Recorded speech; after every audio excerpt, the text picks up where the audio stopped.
Kien iċ-chairperson tal-Gozo Channel Joe Cordina li appella lin-nies biex il-ħadd kemm jista' jkun jevitaw li jaqsmu l-fliegu bejn Għawdex u Malta bejn il-5 ta' wara nofsinhar u 8 ta' filgħaxija. Dan wara li il-ħadd diversi persuni lmentaw għal fatt li filgħaxija kellhom jistennew aktar minn 4 sigħat biex jitilgħu fuq il-vapur ta' Għawdex. Kien ix-Shadow Minister għal Għawdex Alex Borch li tefa' dawl fuq din is-sitwazzjoni meta fit-tmiem il-ġimgħa ppubblika ritratt fuq il-midja soċjali.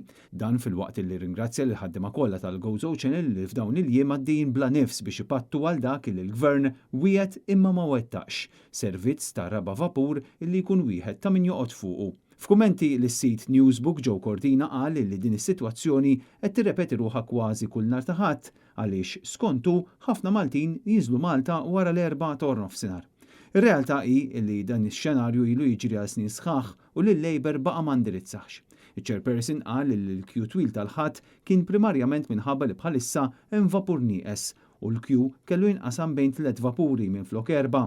Fil-fatt, il-vapur second hand in-Nikolaus jinsab wieqaf għal xahar sħiħ biex issirlu l-manutenzjoni u l-Gozo Channel f'dawn il-ġimgħat li waslu għal festi tal-Għid spiċċat taħdem bi3 vapuri għaliex il-Gvern qatt ma implementa l-wegħda li jixtri r-raba' vapur illi tant huwa essenzjali.